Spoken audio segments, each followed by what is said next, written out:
Hello, everyone. Thank you so much for joining me today, or if you're watching the replay, I'm super glad you're here.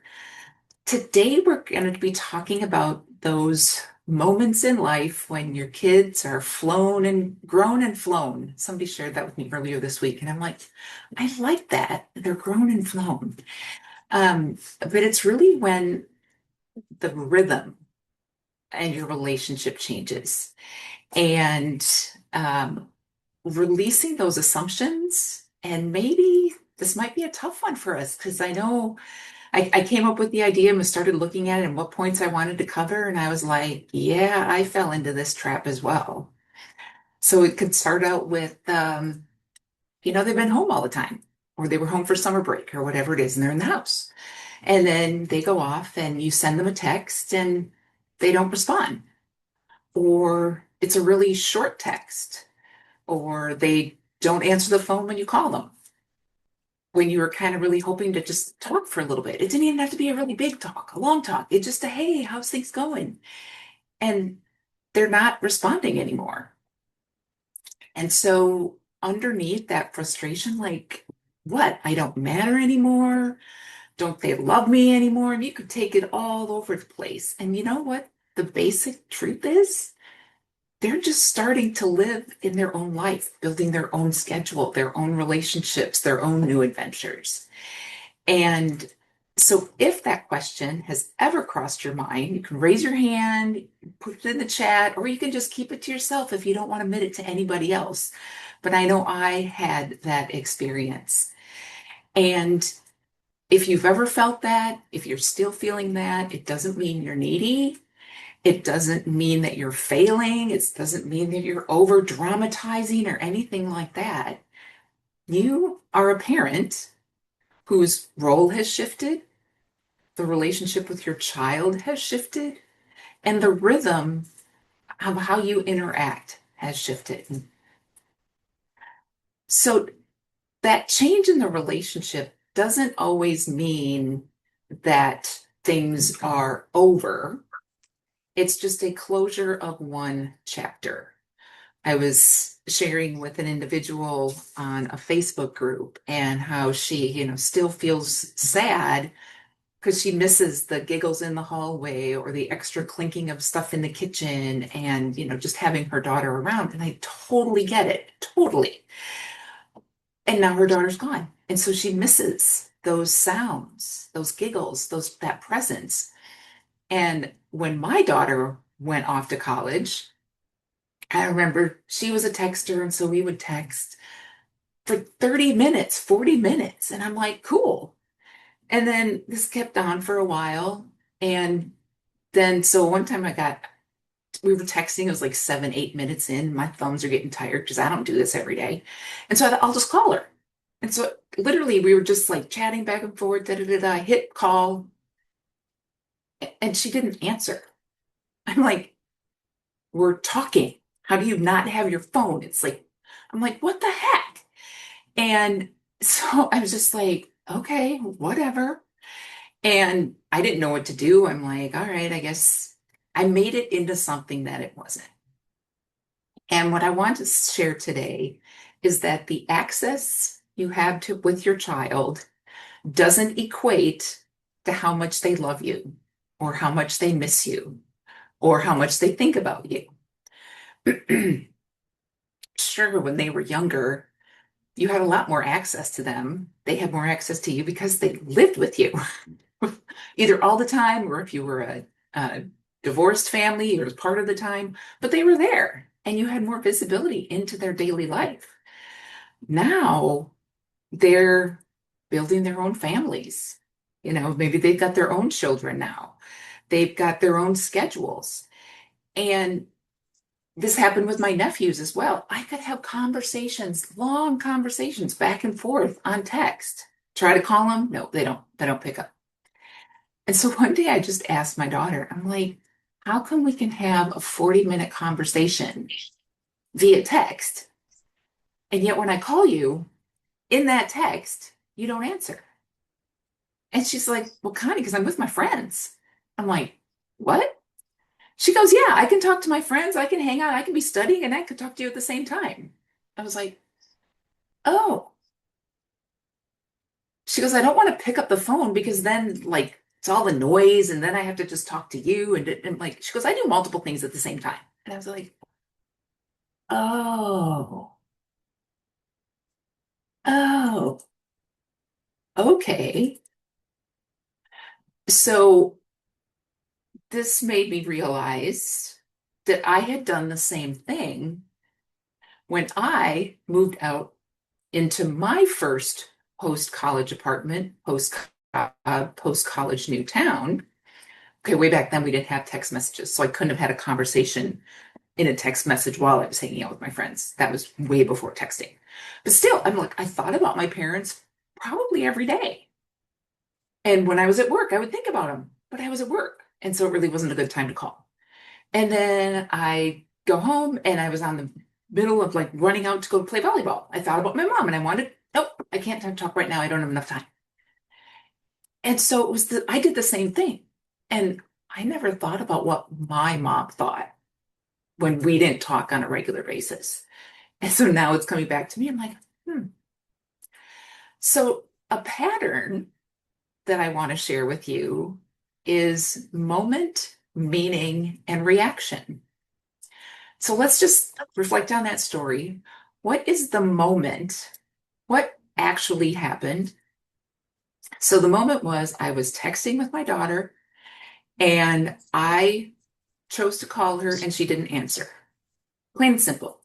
That's all it was. The meaning, what story did I attach to that moment? Not that it was she just simply didn't answer. It was like, well, I guess I'm not important enough to have a phone call. I guess she's too busy to talk to me. What did I do that she doesn't want to talk to me? We were just talking in the text. All of these meanings or stories that I totally made up. They had nothing to do with the truth of the moment was she just didn't answer the phone. And then how did I respond? I got a little frustrated. I was confused. My feelings were hurt. I, just let it sit for a while and then I wanted to text her again and she didn't text. And so, like, you can blow this up into something way bigger than it is. So if you ever feel like that, I invite you to notice what is the truth about the moment? What just happened? No story. Somebody said, look at it like those old black and white movies where there's no sound, or they maybe have like the music, but there's no audio of voices. So if somebody's watching, it's like, oh, press call, no call. All right. Think about the meaning. What meaning did I attach to that? What meaning have you attached when something, an interaction with your child didn't go as you would plan? And then how do you respond? How do you react? If if you come across this, I invite you to just pause long enough to ask, what really happened? Or is this a story I'm making up? Can anyone relate to this, what I'm talking about, where something's happening and then you kind of build it up? You get a little funky, you get a little fearful, you get a little frustrated. I see Heather says yes in the chat. Thank you so much. Yeah, it's really easy because it's like, when they were home, you could just shout. And if they didn't answer you, then you 9 times out of 10, they were on a game or a phone, but you could go see them and go, oh, I understand. But when you can't always be there and see what's going on, those stories can really creep up. So again, if you find yourself in this space, and just a little hint, it took me a long time to realize that she could multitask like that. And it had nothing to do with me. She wanted to be engaged with me. We chatted, we texted, we shared what was going on. It was cool. But when I didn't get my desire for a phone call to hear her voice, then I chose to get a little funky, a little snarky, a little hurt feelings. That was me. That wasn't her. So, a couple of questions just to think about as we're in this, and I invite you to write them down in your journal. You can share in the post. Heather says, even when the kids are home, they'd rather text me than see me. Yeah, what's the deal? I know when both my kids were home, they would be texting each other, like sitting at the end of the couch. And I'm like, oh, I don't, I guess I don't know. I don't know. So we just have to give ourselves a little grace and working to understand the young humans. Well, they're not young, they're young adults now, or adults, fully into adults. Um, and that we, as the parent, are still learning. So we'll give ourselves a little grace. We're adjusting to this new chapter, and it's all good. Just be patient with ourselves as well. So where has a changed communication felt a little tender, a little uneasy? Where has something changed recently that you experienced? Maybe are your conversations shorter? You know, maybe you used to talk jokingly with, again, I'm going to use my daughter. We would go months without hearing from her. It's a short text here and there. And then the phone would ring and be like, I wonder what she wants. Because it most often, and we called her out on it, we have a good relationship. We called her out. She's like, yeah, I know. I have a question, or I need some help with this. And so she got really good. We would answer the phone, and she's like, okay, I am calling about something, but I want to know how you are first. So, so when a changed communication rhythm happens, check in with yourself. What's really happening? What story do you tend to associate with? Yes, daughter and son. I'm assuming it's daughter and son, children. Phases of calling daily. Oh, then won't call for days. It takes everything in me to not take it personally. Darling son, love it. Thank you. Yes, it is really hard to not take it personally. And reflecting back, just another story to share with you. My mom and her mother, so my maternal grandmother, wrote each other letters every Sunday night, and then they mailed them on Monday, as long as I can remember. We would go visit my grandparents for the weekend. We'd drive up on Friday, spend all day Saturday, leave after church on Sunday, and drive home. My mom still wrote a letter on Sunday night, mailed it Monday morning. I'm like, we just spent the last day and a half. Didn't you tell her all the stories that you had to tell her from that week? I don't know how it started. I don't know who started it. My mom has passed away. I didn't ask her that question because I didn't think about it a lot, but that was their routine. So I think my mom wanted something similar, like a regular check-in with me. We never talked about it. And admittedly, when I first went off to my post-college job, post-college apartment, post-college city, my connection, my calls to my parents was random. Sometimes it was Sunday afternoon, sometimes it's a Tuesday night, sometimes it was a Wednesday morning when I have a little time between work at the lab, and if weeks went by, it was, oh, she's too busy. Oh, she's so busy with her new friends. And I kind of now in hindsight, I'm like, I probably could have done better at communicating if I had the tools that I have now. So I'm hoping that we can shed some light and maybe do things a little different with our kids, like sharing what the expectations are. Like what would you like to have happen?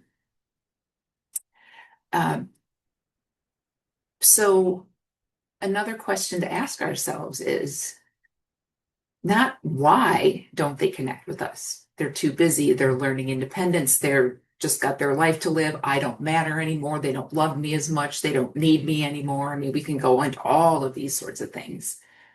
Let's ask ourselves, What kind of communication is available now? What are different ways that you could reach out and connect with your child? And this is not to pretend like the old daily, multiple times a day when they were home, rhythm and connection relationship doesn't matter. It's just that that's a previous chapter, and we're moving forward into our next chapter as they're moving into their next chapter.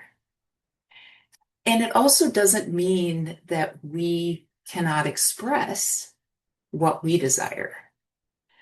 There's this again, I'm going to be a little tough love coach. There could be, um, I was speaking with a woman in a Facebook group, and her son is overseas going to college. It was Easter time, and she wanted to book her vacation to spend the time in Europe with her son. And the son said, "No, I'm studying for exams." And she was just like, "But it's my vacation, and I have time now, and it's Easter, and I want to spend it with you." And it, I love that woman. I want to squeeze her, I want to hug her. And then it's just like, take a step back. He has his priorities. And I applauded him for saying what he needed was the time to study for the exams. It wasn't that, "Mom, I don't want to see you." It's that, "Mom, I'm busy and I'm not going to have time or else compromise my studies." And so, what kind of connections can we make instead? For example, I love hearing from you. I love when we can talk for just a little bit so I can hear your voice because your laugh makes me smile. Maybe it's just a fun little text, my daughter and I once in a while, just totally random. Send a little GIF, whatever they're called, of some little fun thing. Just say I'm thinking about you. Heather says we could do something like that with like your mom and grandma by checking in weekly or bi-weekly. But working with a kiddo, trying to find an appropriate time, yes. It is, and it's about them. And remembering, like, I don't know, I'm in all sorts of stories mode today. Remembering when I became a parent, so I acquired my children and they were 8 and 12, and I was the older sister of a 3-year younger brother, and my children were 4 years apart, so older daughter, younger brother. And I would see her doing things to our son. I did the same things to my brother. So it was really hard for me to reprimand when I had done the same things. Similarly, thank you. Similarly, I didn't call my mom on a regular basis. I was doing my thing. I thought about him all the time. I mean, even to this day, my dad is still living. I try and call him once a week. I think about him every single day, but I don't pick up the call. I don't pick up the phone every single day, every single week on the same time. I'm really trying, but sometimes it just doesn't happen. Doesn't make me a bad daughter, doesn't mean I don't love him. Our conversations are great. So give ourselves a little grace, recognizing what changed, what story do we add to that, and what might be the real reason behind it. And then let's look for some ways that we can adjust. If you have open communication with your children, that is gold because you can say, "I love our texts. I'd also just like a call, a simple short call once in a while." Or, "Is it okay if I call and leave a message? I don't expect you to call me back right away. And would you return my call?" If conversations are a little more challenging with your grown and flown young people, young adults, that's a topic for maybe another conversation, and it might take a little more time. So, as you have those moments where you're expecting a long conversation, you haven't heard from them, and they send a text and say, "Hey, how's it going?" And you respond back, and then it ends. And you're just like, okay, I thought this was rather than putting your life on hold, waiting for that response, what is a small, joy-filled step that you could choose while you're waiting? You might be waiting for a couple days because, they get busy too.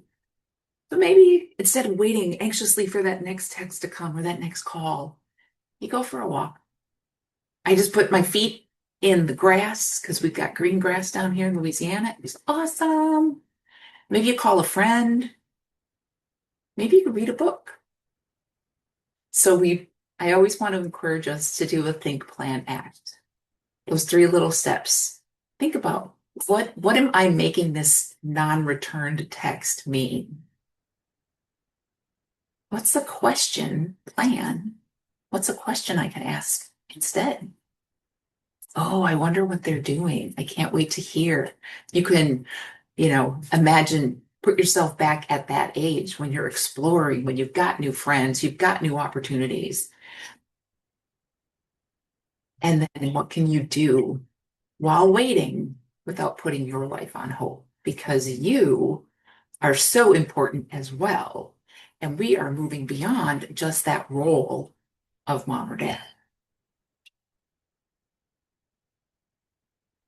So the changed rhythm question, what would I do if I were free of obligation? Oh, that's a great question. That's actually very similar to a question that I have as one of my midday recharge reset breaks. It's about mid-afternoon. It was just shortly before this. I take the breaks between blocks of time, to release energy, reset my intention. And one of the questions is just sit and go, what would I do if nothing were urgent? And just let myself drift for a little bit. And it kind of lightens the tension, eases stress, gives me a little, okay, this is cool. Thank you, Heather, for sharing that question. I love that question.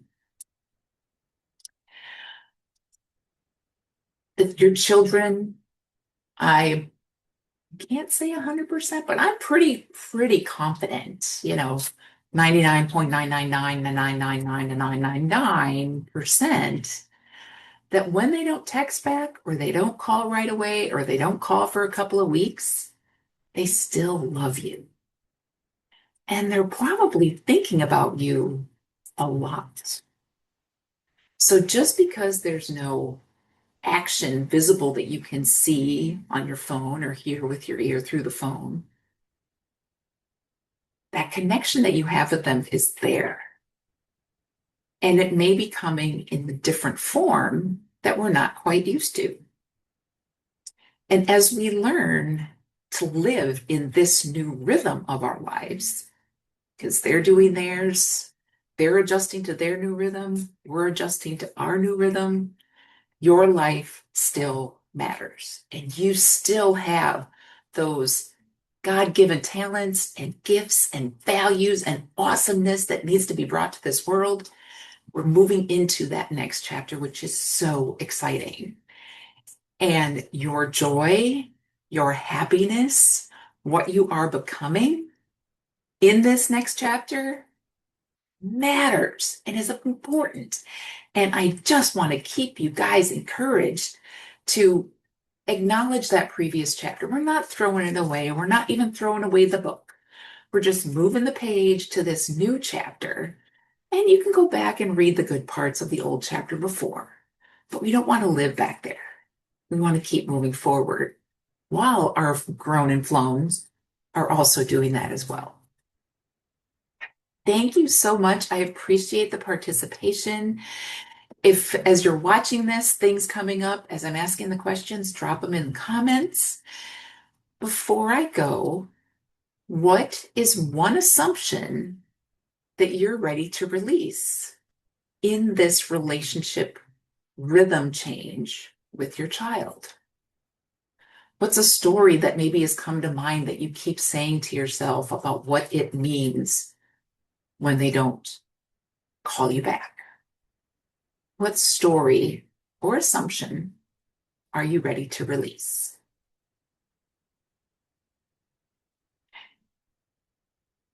And the second one, and these are going to go in the prompts when I post this online as well, because your answers might just be what helps someone else.